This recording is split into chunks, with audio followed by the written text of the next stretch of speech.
রাধে রাধে। কেমন আছো তোমরা সবাই? আশা করছি রাধারানীর কৃপায় সবাই ভালো আছো। তোমাদেরকে স্বাগত জানিয়ে আমার আরেকটি নতুন ভিডিও শুরু করছি। আর গুরু গোবিন্দ বৈষ্ণবের চরণে দণ্ডবাদ জানিয়ে আজকে সৎসঙ্গ শুরু করছি। আর এই সৎসঙ্গে তোমরা সকলে পাশে থেকো আর এই সৎসঙ্গে যোগদান করো। রাধে রাধে। সকল সাধুগুরু বৈষ্ণবের চরণে দণ্ডবাদ জানিয়ে আজকে সৎসঙ্গ শুরু করছি। আর আমরা সৎসঙ্গ শুরু করার আগে একটু হরিনাম করে নেব। হরে কৃষ্ণ কৃষ্ণ কৃষ্ণ হরে হরে, হরে রাম রাম রাম হরে হরে। শ্রীমদ্ ভগবদ গীতা যথাযথ প্রথম অধ্যায় বিষাদ যোগ। আজ আমরা শ্রবণ করব শ্লোক 39 এবং 40।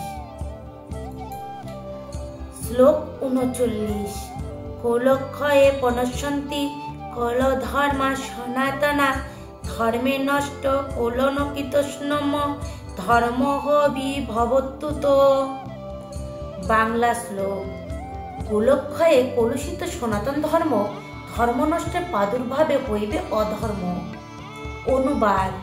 কুলক্ষয় হলে সনাতন কুলধর্ম বিনষ্ট হয় এবং তাহলে সমগ্র বংশ অধর্মে লিপ্ত হয়। তাৎপর্য। বর্ণাশ্রম সমাজ ব্যবস্থায় অনেক ধর্মীয় রীতিনীতি ও আচার অনুষ্ঠানের নির্দেশ দেওয়া আছে, যা পরিবারের প্রতিটি সদস্যের যথাযথ গঠনে এবং পারমার্থিক উন্নতি সাধনে সহায়তা করে। পরিবারের প্রবীণ সদস্যরা পরিবারভুক্ত অন্য সকলের জন্ম থেকে আরম্ভ করে মৃত্যু পর্যন্ত এই ধরনের শুদ্ধিকরণ সংস্কারের দায়িত্ব পালন করে থাকেন। কিন্তু এই সমস্ত প্রবীণ সদস্যদের মৃত্যু হলে শুদ্ধিকরণেরও এই সমস্ত পারিবারিক প্রথা বন্ধ হয়ে যেতে পারে। আর তখন পরিবারের নবীন সদস্যরা অধর্মোচিত আচরণে লিপ্ত হতে পারে এবং তার ফলে তাদের মুক্তির সম্ভাবনা চিরতরে নষ্ট হয়ে যায়। তাই কোনো কারণে পরিবারের প্রবীণ সদস্যদের হত্যা করা উচিত নয়। শ্লোক 40। অধর্মাভিভবাত কৃষ্ণ প্রদর্শন্তি কুলস্ত্রিয়, ত্রিষু দুষ্টাসু ব্রাঞ্চেয় জয়তে বর্ণ শঙ্কর। বাংলা শ্লোক। অধর্মে প্রাদুর্ভাবে কুলনারীগণ পতিতা হইবে সব করে অম্বসন। অনুবাদ। হে কৃষ্ণ, কুলে অধর্মের প্রাদুর্ভাব হলে কুলবধূগণ কলুষিত হয়ে পড়ে এবং হে বাঞ্ছেয় কুলস্ত্রীগণ অসৎ চরিত্রা হলে অবাঞ্ছিত প্রজাতি উৎপন্ন হয়। তাৎপর্য। মানব সমাজে ভালো জনগণই হচ্ছে জীবনের শান্তি, সমৃদ্ধি এবং পারমার্থিক প্রগতির মূল ভিত্তি। বর্ণাশ্রম ধর্মের নীতিসমূহকে এমনভাবে তৈরি করা হয়েছে যাতে রাষ্ট্র ও সমাজের সার্বজনীন পারমার্থিক উন্নতির জন্য সমাজের সৎ জনগণের প্রাধান্য বজায় থাকে। এ ধরনের সৎ জনসমাজ নির্ভর করে নারীর সতীত্ব ও সত্যনিষ্ঠার উপরে। শিশুদের মধ্যে যেমন বিপদগামী হবার ভীষণ প্রবণতা দেখা যায়, স্ত্রীলোকদের মধ্যেও তেমন ভীষণভাবে অধঃপতিত হবার প্রবণতা থাকে।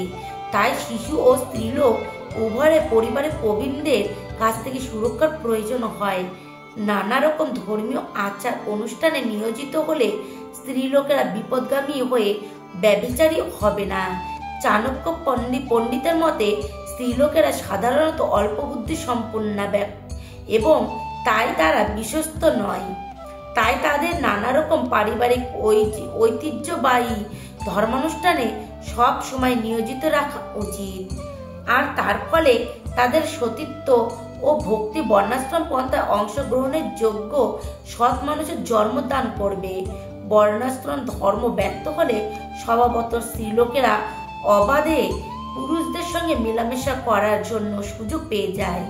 আর এভাবে তারা অবাঞ্ছিত সন্তানাদির জন্মে ঝুঁকি প্রবণ ব্যভিচার লিপ্ত হয়।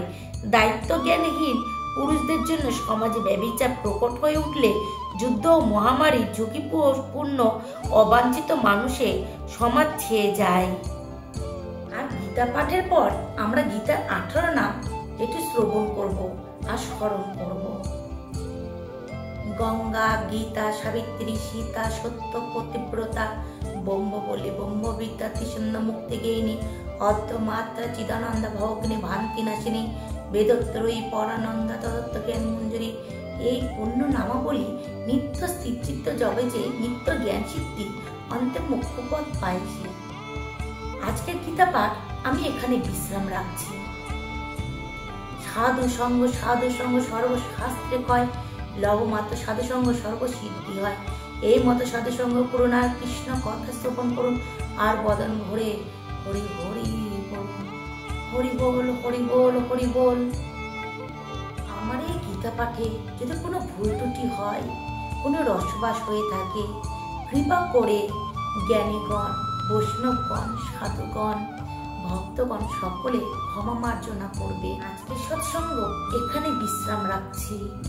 আপনারা সকলে ভালো থাকবেন আর কৃপা রাখবেন এই অধমের প্রতি, আর এইভাবে আমার পাশে থাকবেন। রাধে রাধে।